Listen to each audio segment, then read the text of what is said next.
Minggu lalu, Intan baru saja membahas Louis Cha, penulis novel usia yang sampai jadi tamu kehormatan presiden di dua negara, yaitu Presiden Taiwan dan Presiden Tiongkok. Hari ini Intan mau ngebahas penulis novel usia lagi, tapi kali ini asal Indonesia. Yang mana karyanya itu minimal sudah dibaca 3 presiden Indonesia. Mulai B.J. Habibie, Gus Dur, Jokowi itu ngebaca karya-karyanya. Nama penulis tersebut adalah Ko Ping Hu. Ayo, siapa yang gak kenal dia? Raja Ni Hao, namaku Intan, selamat datang di channel aku, Dynasty. Bulan ini new release kaos Huang Chong ya, kakek tua pemanah nomor 1 zaman 3 negara. Open PO sampai 8 Oktober. Sudah available di Tokped dan di Shopee, linknya ada di deskripsi. Selain kaos oblong, ada juga yang polo shirt. Kaos oblong sendiri ada standar, ada premium. Buat teman-teman yang pengen tahu produknya lebih lanjut, bisa nonton channel ini nih. Di deskripsi juga sudah Intan taruh. Selain gambar Huang Chong, ada juga gambar tokoh-tokoh Samkok lain seperti Kuan Yu, Zhuge Liang, Cao Zhelong, Liu Bu, 3 bersaudara. Juga karakter-karakter Tiongkok di luar Samkok seperti Kera Sakti, Hakim Pao, Dewi Kuan Im. Sampai kalau teman-teman mau custom nama, custom marga itu juga ada. Dikepoin ya. Okay, let's start! Buat teman-teman yang lahir di tahun 90-an, tahun 2000-an, mungkin nama Ko Ping Hu ini terdengar asing di telinga teman-teman. Tapi bagi teman-teman yang lahir sebelumnya nih ya, tahun-tahun sebelumnya, Ko Ping Hu ini lumayan populer di kalangan generasi tersebut. Puncak-puncak ketenarannya Ko Ping Hu itu tahun 1960 sampai 1990-an. Pada saat itu genre novel silat itu banyak diminati dan Ko Ping Hu itu penulis novel silat nomor 1 di Indonesia pada saat itu. Ko Ping Hu terkenal karena kontribusinya bagi literatur fiksi silat Indonesia, khususnya yang bertemakan Tionghoa Indonesia. Selama 30 tahun Ko Ping Hu menulis, setidaknya dia sudah menulis 120 cerita dan ceritanya banyak yang meledak. Kebanyakan cerita-ceritanya itu berlatar belakang sejarahnya Tiongkok. Tapi meskipun ya latar belakangnya itu sejarahnya Tiongkok, Ko Ping Hu ini nggak bisa bahasa Mandarin. Dia juga nggak ngerti Tiongkok itu sejarahnya kayak gimana.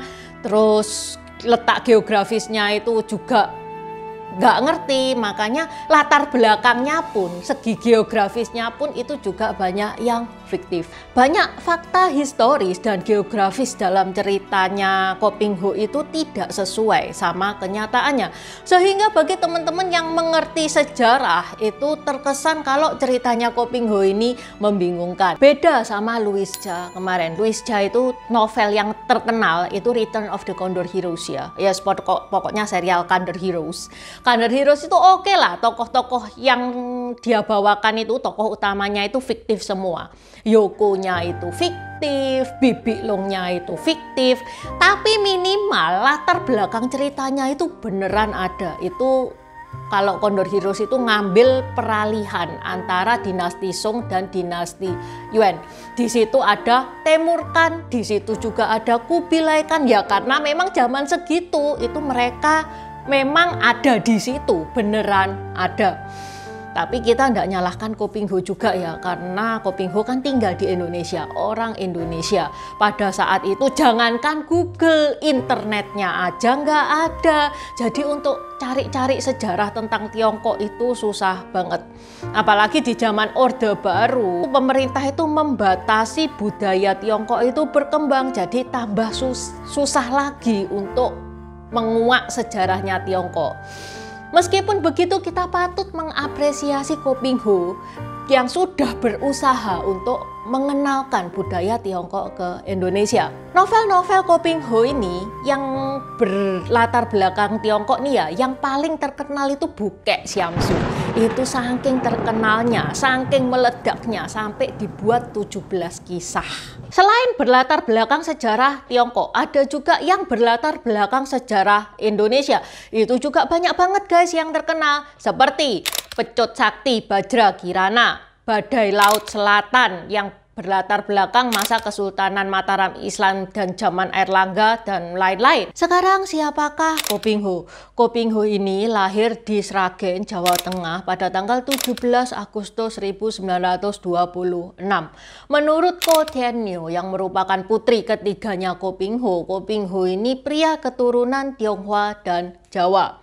Karena Koping Ho ini terkenal dalam novel wuxia silat, orang-orang mikir kalau Koping Ho ini guru silat, padahal bukan. Koping Ho pada saat kecil dia itu hidup dalam kemiskinan. Sebagai putra tertua, dia itu menjadi tulang punggung keluarga semenjak ayahnya meninggal. Pada usia yang ke-14 tahun, Koping Ho itu sudah tidak bisa melanjutkan sekolah lagi dan terpaksa menjadi pelayan toko karena ya nggak ada duit. Koping Ho juga pernah mendaftar di Mulo. Mulo itu pendidikan setara SMP dan diterima.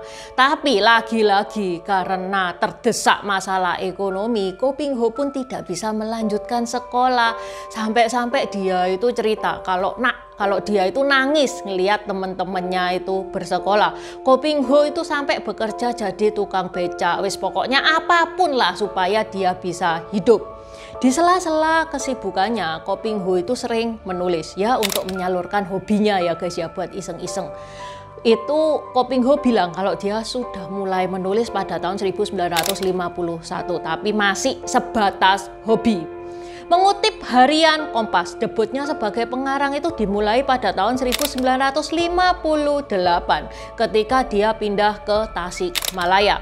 Pada saat itu dia bersama teman-teman penulis lainnya itu mendirikan majalah yang dinamai majalah Teratai. Koping Ho banyak menulis serial cerita silat di majalah Teratai itu. Yang pertama nih ya dia nulis Pusaka Naga Putih. Lah kok ternyata novelnya itu banyak diminati. Habis gitu dia nulis novel-novel lainnya ya seperti Bukek Syamsu, Pendekar Gila, Suling Emas, Cinta Bernoda Darah, Mutiara Hitam, Sepasang Pedang Iblis, Pendekar Super Sakti dan lain-lain. Seperti yang kita ketahui pada zaman Orde Baru itu diterbitkan Kepres nomor 240 tahun 1967 yang menganjurkan warga keturunan asing untuk mengganti nama menjadi nama Indonesia. Di sini Koping Ho harus mengganti namanya kan jadi nama Indonesia. Dia memilih nama Asmaraman Sukowati. Koping Ho berhenti menulis pada tanggal 22 Juli 1994 karena dia kena serangan jantung dan meninggal. Namun demikian banyak karya Koping Ho itu yang sering dirilis ulang sama media massa, difilmkan, disandiwarakan, diradiokan, dionlinekan, bahkan sampai dijadikan sinetron. Sinetronnya itu nggak plek-ketiplek gitu ya, tapi minimal ada kesamaan cerita. Seperti misalkan sinetron Angling Dharma itu ceritanya mirip sama Bukek Syamsu. Juga sinetron Misteri Gunung Merapi itu juga mirip ceritanya sama novelnya Koping Ho Alap-alap Laut Kidul. Perlu dinot ya guys ya, tulisan-tulisan Koping Ho ini banyak mengandung nilai moral, banyak membentuk watak kesatria bagi para penggemarnya. Misalkan nih ya, Koping Ho itu kan suka sama tokoh-tokoh yang pinter silat, ngebukin penjahat di sana sini.